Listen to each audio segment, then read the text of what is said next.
Arrestation du député national Fidèle Babala, la CPI est-elle allée très loin? Et après les M23, les FDLR, la MONUSCO s'engage à tout faire pour mettre fin à cet autre groupe armé dans la partie Est, mais un groupe venu du Rwanda et autres groupes armés tels que le chef de l'État vient d'ailleurs d'appeler à tous les jeunes de la partie Est du pays à se désolidariser des groupes armés et à ces groupes armés de se rendre et de se conformer à la loi. Alors, ces sujets étant d'autres, on en parle tout à l'heure dans Ça fait débat qui accueille Papi Tamba. Vous êtes cadre du PPRD. Bienvenue. Je suis membre du PPRD. Membre du PPRD. Christian Choukourou, vous êtes politologue, un acteur politique indépendant. Bienvenue. Merci. Billy Kambale, vous êtes cadre de l'UNC, parti de l'opposition, cher Vital Kamere. Bienvenue. Merci. Monsieur Bouddha, vous êtes de Parécopap. Rappelez-nous encore Parécopap. Ça veut dire? Parécopap, c'est la coalition des résistants patriotes congolais, BAR, Parti du peuple. Parti du peuple. Alors, vous êtes, c'est un parti de la majorité présidentielle. Absolument. Il faut bien préciser. Voilà. Alors, ça fait vraiment débat. On commence avec affaire Babala ou la CPI? Babala. Babala, d'accord. Est-ce que, et c'est la première question, la CPI est-elle allée très loin avec cette arrestation précipitée et un empressement quelques heures après, Babala s'est retrouvé à La Haye? Oui, d'abord, je salue les téléspectateurs qui nous suivent en ce moment. Je voudrais joindre ma voix à celle du secrétaire général de notre parti pour dire que nous sommes solidaires avec nos amis du MLC. Exact. D'abord, cette arrestation, c'est comme une insulte aux Congolais. Parce qu'il n'y a pas peu. Le président Kabila venait de dire que nous allons nous occuper de tous les détenus qui sont dans les prisons à l'étranger. Il y a peu, ils viennent de faire leur concertation. Effectivement, si leur concertation a eu un peu de crédit, c'est entre autres la participation du MLC. Mais on est en train de payer le MLC à monnaie de singe. Tenez, Mathieu. Je ne peux pas comprendre qu'un député élu, le procureur général de la République envoie une cohorte de policiers, il paraît que c'était une cinquantaine, à 2 heures du matin. Ça veut dire dans ce pays, l'honorabilité n'existe plus. Il n'y a pas que Babala, il y a aussi Nzangi et d'autres. Petite question. C'est-à-dire... Petite question, on y va rapidement. Est-ce que pour la RDC, ce n'est pas seulement question d'engagement et de respecter cette convention de Rome? Non. Je crois que vous avez vu même lors de la présentation de Babala à la CPI, la CPI s'est dédouanée en disant que nous ne pouvons pas entrer dans la procédure lorsqu'un État exécute un mandat de la CPI. Ça veut dire que la CPI a quelque sorte livré le procureur général de la République et les services congolais. Voilà pourquoi nous disons que ce qui s'est passé par rapport à l'affaire Babala, c'était tout simplement un rapt. Parce que la loi au Congo détermine les conditions dans lesquelles on peut arrêter. La loi détermine même l'heure à laquelle une personne peut être interpellée. Ça d'accord. Billy, donc, un instant, on va revenir à vous. C'est un débat. Alors, Papi Tamba, la CPI était-elle allée très loin ou le gouvernement congolais a livré son acteur politique? Écoutez, je vais commencer par exhorter les membres du MLC en leur demandant d'agir avec responsabilité, non pas de suivre des gens qui veulent les affoler. Mais c'est Mathieu, on parle de l'interprétation de 4 personnes. C'est une procédure où la RDC n'est pas du tout concernée et 3 sont interpellés à l'étranger. Curieusement, aujourd'hui, on nous parle du cas Babala comme maintenant les cas sur les 5 personnes qui sont concernées à ce jour, c'est-à-dire plus le sénateur Jean-Pierre Bemba, comme étant les cas en trop qui va faire que ça devienne un problème au niveau de la République. Je tiens encore à préciser, 3 sont interpellés en dehors du pays. Qu'avons-nous pu observer? Et je pense l'avoir dit à plusieurs reprises, même dans le cadre d'un échange sur le net avec l'avocat de Jean-Pierre Bemba, Aimé Kilolo, qui malheureusement aujourd'hui est en détention. qu'ils ont eu 4 ans et demi. Ils ont eu, je dis bien 4 ans et demi, pour mener une contre-enquête dans l'instruction de ce qui concernait le sénateur Jean-Pierre Bemba. Au début, les gens les ont amenés dans une direction d'en faire un procès politique.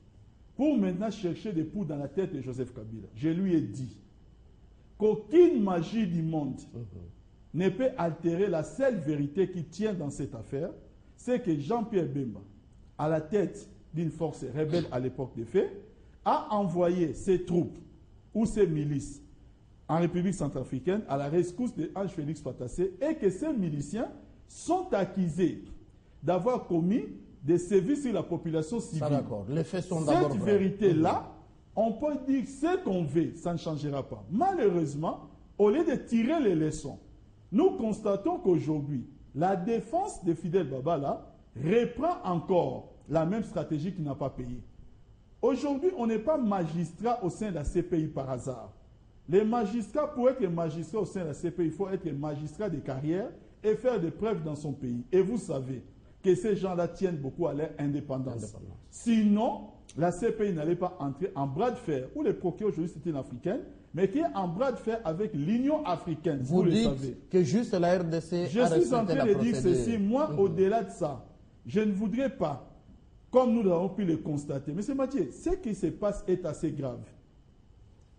Une défense qui s'est fait manipuler jusqu'à subordonner des témoins alors que la défense a eu 4 ans et demi pour faire une contre-enquête. Au lieu de faire la contre-enquête, ils se sont attelés à présenter les faits comme un procès politique. Les résultats aujourd'hui, c'est que malheureusement, ça fait 5 ans. Les protégés, non pas seulement qu'il est en détention, mais ils les rejoignent. Parce que les gens veulent quitter le terrain judiciaire pour commencer maintenant à spéculer, alors que les faits ne changent pas. Peut-être le temps viendra, maintenant nous allons parler de la mauvaise lecture et la mauvaise interprétation lorsqu'il faut exécuter un mandat d'arrêt. Je peux vous le dire, partout au monde, on exécute un mandat d'arrêt à 1h du matin, à 2h du matin, à 3h du matin. Nous ne devons pas faire du juridisme ou confondre les faits. Exécuter un mandat d'arrêt n'est pas une interpellation par simple remission rogatoire. Pour maintenant qu'on vienne maintenant nous dire des choses, peut-être je comprendrai que tout le monde a fait les droits, n'a pas fait les droits. Mais on devait avoir l'humilité peut-être de mieux se renseigner que de nous vendre des recettes que tout le monde qui est spécialiste dans la matière qui les suivrait comprenait peut-être que ça pourrait ternir l'image même de notre pays. Donc nous allons revenir sur ça pour parler de ça. Moi, pour finir, si la défense de M. Fidel Babala nous suit, tout ce que je vais leur demander, c'est que de Fidel Babala comme de tous les autres, qu'ils obtiendraient gain de cause dans leur dossier, c'est en restant dans les dossiers judiciaires des faits qui leur sont accusés. S'ils veulent encore politiser les débats, ça fait 5 ans que Jean-Pierre Bemba est là par rapport à cette mauvaise stratégie. Je pense qu'aujourd'hui qu'ils peuvent la changer. Ah voilà. Est-ce qu'il y a eu un vice de procédure, M. Bouddha, selon vous? Une arrestation, vous avez suivi la thèse, la défense des autres, une arrestation à 2 heures du matin devant les membres de la famille. La RDC aussi était-elle allée très loin en livrant quelqu'un qui est d'une aile du MLC qui ne serait pas d'accord avec le pouvoir en place? Oui, M. Mathieu, je crois qu'il faut faire la part des choses. Il faut voir les motivations de l'arrestation de M. Babala. Et il faut voir aussi, quelque part, l'interdépendance de l'autonomie des décisions de la CPI. La RDC est signataire des chartes vis-à-vis de la CPI. La RDC ne peut pas contraindre les décisions de la CPI dès lors qu'on a demandé qu'on arrête quelqu'un qui est en République démocratique du Congo. Et si au moins les fautes, les charges qui sont attribuées à Babala, si elles ne sont pas correctes, Babala va se justifier, il va rentrer. Mais si réellement il est incriminé dans la falsification, comme on l'a dit, Babala sera retenu à la CPI. C'est au Congo, on est en train de vouloir changer les choses. On ne peut pas dire une chose et son contraire à la fois. Si Babala réellement, et si c'était même un Congolais qui est impliqué dans cette affaire, si ce n'était même pas la CPI qui a demandé à ce qu'on puisse ramener Babala. Le problème, M. Bouddha, excusez, je ne vous ai pas arraché la parole. Les problèmes, vous êtes de l'Est de la RDC, une victoire des FARDC, on s'attendait à ce que la CPI s'empresse à récupérer ces chefs militaires qui ont semé la terreur. On a les preuves, les rapports des Nations Unies. Mais outre la CPI, sortent cette affaire et s'empresse sur une affaire qui était déjà en cours. La CPI est-elle allée loin? Bon, la CPI n'est pas allée très loin. Parce que vous parlez de l'Est aussi, l'arrestation de certains seigneurs de guerre. Je tiens à vous montrer qu'aujourd'hui, Bosco Ntaganda est à la CPI. Oui, ce n'est même pas à l'ordre du jour, mais aujourd'hui, Bosco Ntaganda est à la CPI. Pour des faits de 2003. Oui, pour les faits de 2003. C'est parce que Bosco Ntaganda, il était tout le temps dans la forêt. Tout le temps, Bosco Ntaganda était dans la forêt. S'il fallait suivre Bosco Ntaganda dans la forêt, il fallait tuer toute la population environnante.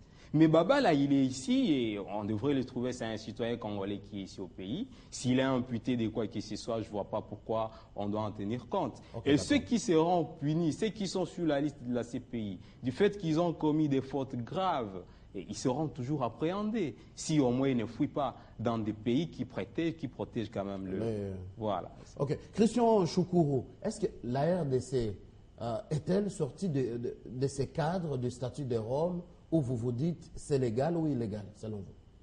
Mais je pense pour le cas de figure, il faut situer les cas Babala dans le cadre de nos priorités. Je crois que l'affaire est tombée au moment où il ne fallait pas. C'est vrai, nous avons des engagements vis-à-vis du statut de Rome, mais de l'autre part, nous sommes en train de consolider une cohésion nationale. Je ne veux pas dire ici que cette cohésion doit consacrer l'impunité. Mais il y a quand même quelque chose qui ne cloche pas du tout dans la manière ou dans la rapidité et dans la manière dont on a arrêté un député national, s'il vous plaît. Lorsque vous lisez l'article 107 de la Constitution, à son alinéa 2, il dit ceci: aucun parlementaire ne peut en cours de session être poursuivi ou arrêté, sauf en cas de flagrant délit, qu'avec l'autorisation de l'Assemblée nationale ou du Sénat selon les cas. L'alinéa 4 dit ceci: la détention ou la poursuite d'un parlementaire, voilà, l'alinéa 3, en dehors des sessions, aucun parlementaire ne peut être arrêté qu'avec l'autorisation du bureau de l'Assemblée nationale ou du bureau du Sénat, sauf en cas de flagrant délit, de poursuite autorisée ou de condamnation. Ça, c'est la Constitution congolaise. C'est notre Constitution. On dit que la CPI serait au-dessus de cette loi. Ça prédominant sur nos lois. Mais j'ai soulevé une préoccupation. De notre priorité aujourd'hui, c'est la cohésion nationale. S'il fallait aller dans cet angle-là, je ne demande pas au gouvernement de protéger quelqu'un qui a suborné les témoins et quelqu'un qui a falsifié les documents. Alors, au nom de quelle cohésion? La procédure, à partir du moment où la procédure a été viciée, il y a lieu d'avoir des suspicions. Ça, d'accord. Papi Tamba, en un mot, vous êtes de la majorité, un mot là-dessus. Est-ce qu'au nom de la cohésion, on peut consacrer cette impunité? Par exemple, garder un ministre, on a les preuves d'une gestion, d'une insubordination d'un ministre envers sa hiérarchie. Vous savez, la cohésion nationale a une finalité. Je pense que c'est pour ne plus consacrer, c'est pour plutôt sortir un peu des guerres répétées à l'est de notre pays. Il s'avère, M. Mathieu, que nous étions accusés dans le cadre même de la diplomatie comme étant un pays, avec le cas Bosco Ntaganda, qui refusait d'exécuter des mandats internationaux. Or, la RDC aujourd'hui est dans une position. La RDC est dans une position des dossiers qui seraient en gestation pour des criminels de guerre qui seront traduits devant la CPI quant à ces.